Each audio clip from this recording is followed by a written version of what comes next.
بسم اللہ الرحمن الرحیم۔ اللہ اکبر کبیرہ والحمد للہ کثیرہ وسبحان اللہ بکرۃ واصیلا۔ ہم روزی رزق کے حوالے سے بڑے پریشان رہتے ہیں، اور اس حوالے سے میں نہیں سمجھتا کہ کوئی بھی ایسا انسان ہوگا جو رزق اور روزی میں وسعت کے وظائف نہ کرتا ہو۔ بعض لوگ صدقات خیرات کرتے ہیں، بعض لوگ اپنے رزق میں سے رزق خرچ کرتے ہیں تاکہ وسعت رزق ہو۔ وظائف آپ کرتے ہیں، مسنون دعاؤں کے اعمال بھی آپ کر رہے ہیں۔ آپ اس حوالے سے مختلف بزرگوں کے مختلف اقوال موجود ہیں۔ مختلف لوگ مختلف قسم کے بزرگوں کی پیروی کرتے ہیں، ان کے عمل کی پیروی کرتے ہیں جس سے ان کو فائدہ ہوتا ہے۔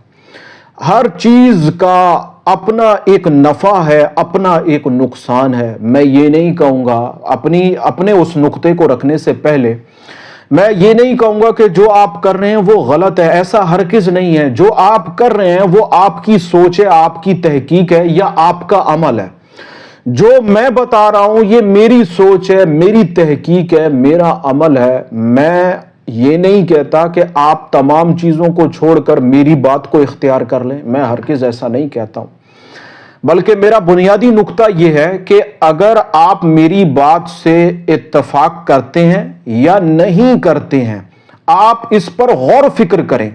اگر آپ کو سمجھ میں آتا ہے آپ اس کو اختیار کر لیں، اور اگر آپ کو سمجھ میں نہیں آتا تو آپ اس کو نظر انداز کر لیں۔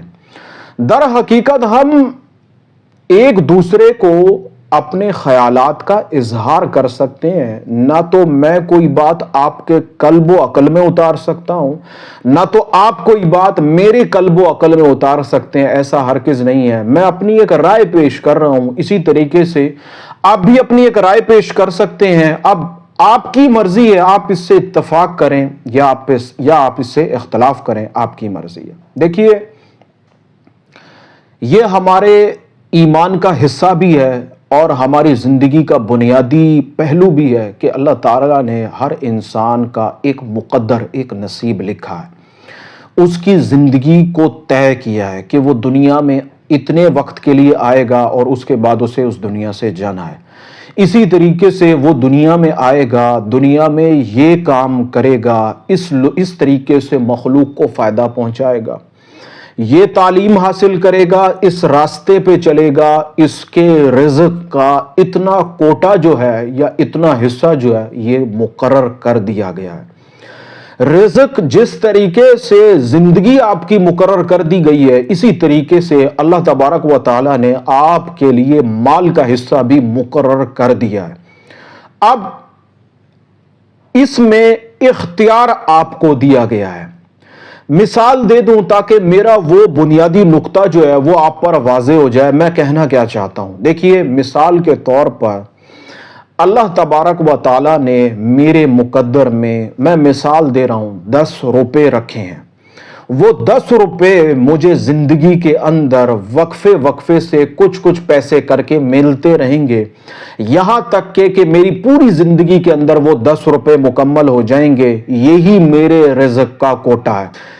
اس بات کو اچھی طریقے سے سمجھ لینا ضروری ہے کہ جس طریقے سے زندگی کا وقت مقرر ہے، اسی طریقے سے آپ کا رزق مقرر ہے جو ہر صورت آپ کو مل کر رہے گا، بشرط ہے کہ آپ جائز راستے پر اسباب کو اختیار کریں۔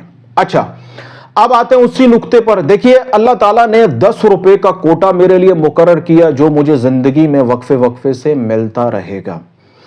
10 روپے کا یہ کوٹا جو مقرر ہوا ہے، اس کے بعد اختیار مجھے دے دیا گیا ہے۔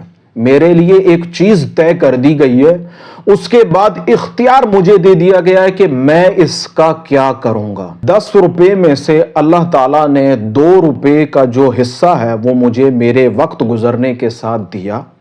اب اس 2 روپے پر میرا اختیار ہے۔ میں نے کیا کیا کہ میں نے 1 روپیہ اپنی ذات پر خرچ کیا، اپنے اہل و عیال پر خرچ کیا، مطلب اپنی زندگی پر خرچ کیا، اور جو دوسرا 1 روپیہ تھا وہ اس کی مخلوق میں، اس کی راہ میں خرچ کر دیا۔ جو اس کی راہ میں خرچ ہوا وہ مجھ تک پہنچ گیا، لیکن وہ میں نے اس کو اپنی زندگی میں استعمال نہیں کیا۔ در حقیقت وہ 1 روپیہ میں نے اس مالک کو واپس لوٹا دیا۔ میرے اکاؤنٹ سے 2 روپے نکلے تھے، جس میں سے 1 روپیہ یوز کیا، 1 روپیہ اسے واپس کر دیا۔ اب اللہ تبارک و تعالیٰ کا فرمان یہ ہے کہ جو میری راہ میں 1 خرچ کرے گا میں اسے اس کا بدلہ 10 میں ادا کروں گا۔ اگر 1 نیکی کروں گا تو اس کا اجر 10 میں ملے گا، اگر 1 عمل کروں گا تو اس کا نفع 10 میں ملے گا۔ یعنی کہ یہ ہم پر اس نے کرم نوازی کی کہ دیکھو تم خرچ تو رائی کرو گے، لیکن میں اس کا اجر اگر دینا چاہوں تو پہاڑ کے برابر بھی دے سکتا ہوں۔ 1 روپیہ خرچ کیا، 1 روپیہ میں نے اپنے ہاتھ سے اسے واپس کر دیا، اس کی راہ میں خرچ کیا، تو وہ جو خرچ واپس کیا اس کا 10 گنا مجھے ملے گا۔ میرے اکاؤنٹ میں اب 9 روپے نہیں ہیں بلکہ 19 روپے ہیں۔ ایک وہ جو میں نے خرچ کر لیا اور باقی 9 جس میں سے 1 میں نے اسے واپس لوٹایا اور پھر اس کا 10 میرے پاس جمع ہو گیا۔ کوٹا صرف 10 کا ہی ہے۔ چاہے وظائف کریں، اعمال کریں، جو دل چاہتا ہے آپ کر لیں، بڑھے گا اس صورت میں کہ آپ اس کی راہ میں خرچ کریں گے۔ یہ بنیادی نقطہ ہے۔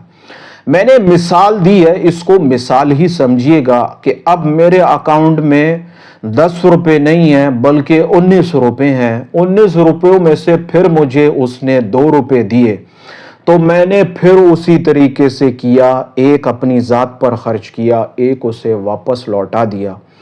تو اب میرے اکاؤنٹ میں 19 روپے نہیں ہیں بلکہ 29 روپے ہیں، بشرط ہے کہ مجھے اپنے مالک پر یقین ہو اور جس رستے سے میں نے وہ رزق کمایا ہے وہ رستہ میرے لیے حلال ہو۔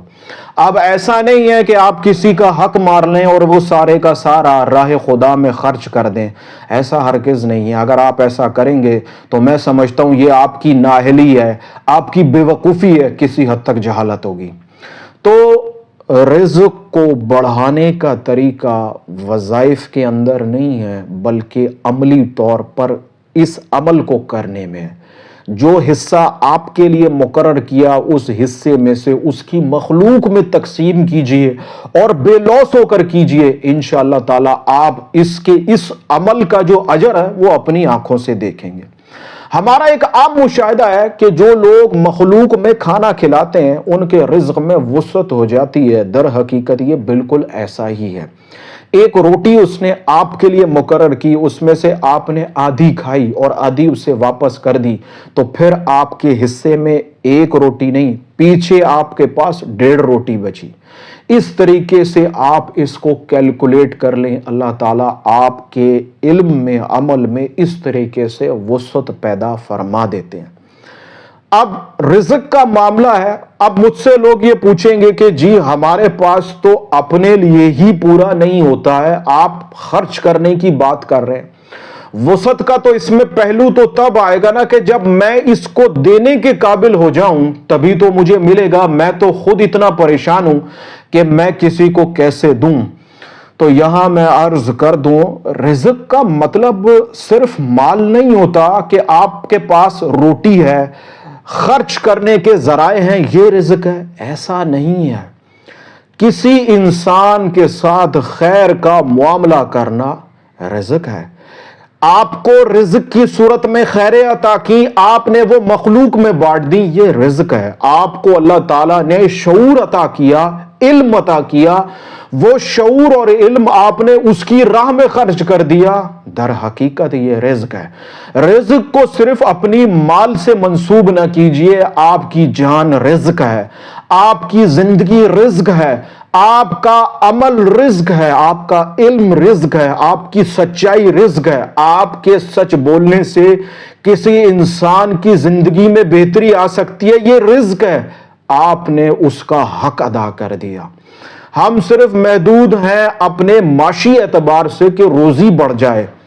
جبکہ روحانیت کے اعتبار سے رزق تو آپ کے لیے علم بھی ہے، آپ کے لیے عمل بھی ہے، آپ کے لیے خیریں بھی رزق ہے، آپ کی منہ سے نکلی ہوئی دعا کی قبولیت بھی رزق ہے۔ اگر آپ رزق کے پہلو پہ جائیں گے تو میں سمجھتا ہوں اس سمندر کا کوئی احاطہ نہیں ہے۔ یہ باتیں بتانے کا مقصد در حقیقت یہ نہیں ہے کہ آپ اعمال کو چھوڑ دیں، آپ اعمال ضرور کریں، لیکن صرف اعمال کر لینا ہی کافی نہیں ہے۔ عملی طور پر اس مالک کے سامنے اپنے اس عمل کی حجت کو تمام کریں، یہ کہہ کے دکھائیں کہ مولا جہاں میں نے وسعت رزق کے ان اعمال کو کیا وہاں میں نے پوری یہ کوشش کی کہ میں اپنی جان سے، اپنے مال سے، اپنے علم سے، اپنے عمل سے کسی تیری مخلوق کو فائدہ پہنچا سکوں۔ میں نے پوری یہ کوشش کی اور اپنی اس حجت کو تیرے سامنے تمام کر دیا۔ تو صرف فرض نمازوں کے بعد وسعت رزق کے وظائف پڑھ لینا کافی نہیں ہے، بشرطے آپ کسی پر رحم کھا سکتے ہیں، رحم کھائیے۔ آپ کسی سے پیار و محبت سے بات کر سکتے ہیں، بات کیجئے۔ آپ کسی کا حق ادا کر سکتے ہیں یا دلوا سکتے ہیں تو اس کا حق دلوائیے۔ آپ دو انسانوں جو جدا ہو چکے ہیں، جن میں علیحدگی ہو چکی ہے، ان کو ملا لیجئے، ان کو ایک کر لیجئے، یہ رزق ہے۔ آپ رزق کی وسعت میں اترتے جائیں گے، آپ کا چلنا، آپ کا پھرنا، آپ کی باتیں، آپ کا عمل رزق ہے۔ در حقیقت یہ کوشش، یہ چینل کی کاوش، یہ میرا رزق ہی تو ہے جو مجھے ملا، اور میں نے پھر اس کاوش کے ذریعے، اس چینل کے ذریعے، اپنی زندگی کے ذریعے، سوشل میڈیا کے تھرو اپنے اس رزق میں وسعت کے لیے سب میں بانٹ دیا۔ جو میری اس بات کو سمجھے گا، جو اس پر تحقیق کرے گا، جو اس سے نفع حاصل کرے گا، وہ اس کے لیے بھی بہتری ہے، وہ اس کے لیے بھی خیر ہے، وہ میرے لیے بھی خیر ہے۔ اللہ تبارک و تعالیٰ کی بارگاہ میں عاجزانہ دعا ہے، اللہ تعالیٰ ہمیں وسعت قلب عطا فرمائے۔ ہم صرف عبادات، ذکر، اذکار، دعاؤں تک محدود ہیں۔ اللہ تعالیٰ ہمیں اس حصار سے نکلنے کی توفیق عطا فرمائے۔ اللہ تعالیٰ ہمیں پڑھنے کے ساتھ ساتھ اس پر عمل کرنے کی بھی توفیق عطا فرمائے۔ مجھ گناہگار کو دعاؤں میں یاد رکھیے گا۔ اس حوالے سے اگر آپ کا کوئی سوال ہو، کوئی مشاہدہ ہو، آپ مجھ سے شیئر کرنا چاہتے ہیں، چینل کے ڈسکرپشن پر میرا میسنجر کا لنک موجود ہے۔ آپ مجھے آڈیو بھی کر سکتے ہیں، کال بھی کر سکتے ہیں، ٹیکسٹ بھی کر سکتے ہیں۔ مجھے جیسے ہی موقع ملے گا میں ضرور بالضرور آپ کو اس بات کا، اس معاملے کا ضرور بالضرور جواب دوں گا۔ اللہ تبارک و تعالیٰ آپ کا حامی و ناصر ہو، آمین ثم آمین۔